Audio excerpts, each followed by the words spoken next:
Hi there. Today I want to talk to you about affixes. Affixes are the parts of a word that are tacked on at the beginning or the end to give further meaning to a root word. For example, if you had the word view, you know what that means. You're viewing something. I see something, right? But if you were to review, put the re at the beginning, that means you're viewing it again. And if you were a person who is viewing something, you would be a viewer. Okay, so if it goes at the beginning of a word, an affix is then a prefix. But if it goes at the end of a word, the affix is a suffix. We actually get the word affix from the Italian language. I believe it was the philosopher Mario who said, "Hey Luigi, if it ain't broke, don't fix it." And if you looked at the English language, you might say, hey, I think some of this affix and suffix stuff is kind of broken, because on one hand, we have florists and dentists. Those are people who deal with teeth and flowers in a professional way. But over here we have a teacher and a baker. Okay, so is it or is it ist? Which do I put at the end of a word to mean someone who deals or does this thing professionally? You wouldn't have a teachist, you wouldn't have a denter, right?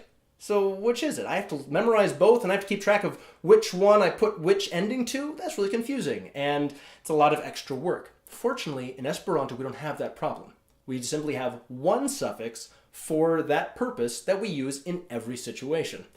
And so there's a whole list of these prefixes and suffixes, or affixes, that we are going to learn. Today, we're going to start off small, and I'm just going to tackle the suffixes that begin with a. Okay? There are 5 of them for us to deal with now. You could include participles like anto and atto, but let's talk about those in context with verbs at a different time, all right?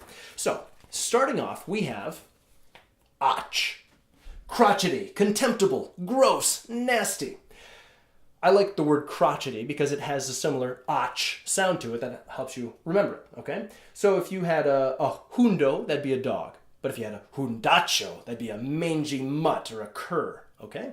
Here we have domo. This is a nice house. Domacho, that's a dilapidated shack or a shanty. I asked some of the village people, and they all agreed that nobody wants to be in a domacho, man.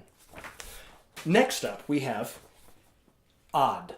Okay? If you're familiar with Shakespeare, you've heard of much ado about nothing. That means much goings on or much fuss about nothing at all.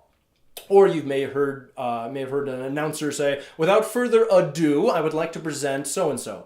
And that's similar. It means without further rambling or continuation of me talking, I'm going to introduce the person. And those words work both in English and in Esperanto, ado. But you can also stick ad into many verbs to give the idea of continual or constant usage. So canti here would be to sing a simple song, just to quickly sing something. But cantare would be to give a whole set of music, to go on and on and on and sing, sing, sing, right? So you can use it in just about any verb that you can do for a little period of time. You could clarify and say, oh, he didn't just parole, he didn't just speak, he paroladis. He went on and on, he rambled, okay? Next up we have age. This word goes hand in hand with another suffix we can learn later on called ets, which is about the idea of something, the abstract quality of something. This is, instead, the physical substance, the material of something, all right? So mangi is a verb that is to eat. But if I said manjo, well, am I saying food or am I saying meal? Okay, those are both nouns, sort of related there. So if we want to clarify, we would say manjajo is the eat substance, right? So manjajo is what you eat when you mangi. Down at the bottom we have bovo, although technically I guess it looks more like a cow than a bull, so it should be bovino, but a bovo is a bovine animal. And then over here we have bovaggio. Well, that's the difference between the animal and the food, right? So if you want a hamburger, you want some beef, you'd say bovaggio. In English, fortunately, we have separate beef and we have a cow. So we don't get them mixed up. But if I were to say, oh, I want some chicken, or yeah, my neighbor raises chickens, those would be 2 different words. You don't actually eat a whole chicken unless you're maybe an anaconda or something, but you eat the substance of a chicken. So if you want to say the animal, you'd say coquino, that's a chicken. But if you're talking about, oh, I want some chicken nuggets or sesame chicken, you'd say coquinaggio, just to make things a little more clear. Next, we have ano. That is a member of something or a citizen. So we have an American or a Mexican. That's a citizen of Mexico or a citizen of the United States. Ano de clubo is a clubano, a club member. You see down here we have usonano is a citizen of Usono or the United States of America. And over here we have a cristano, that's a Christian, a member of the Christ religion. Lastly, we have ar. So an aro is a collection or a group of something.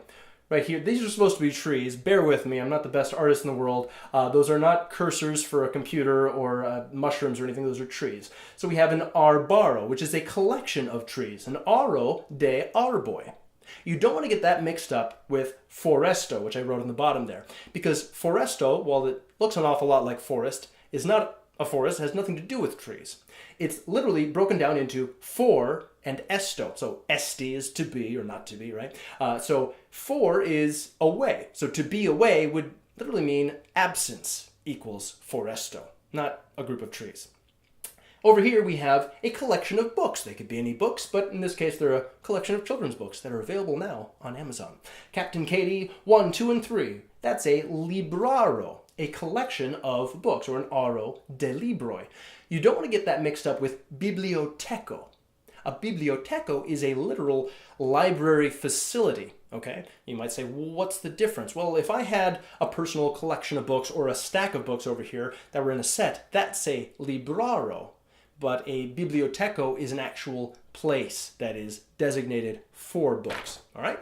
So those are the words we're learning for today. Stay tuned for more next time. Thank you for watching and have a wonderful day.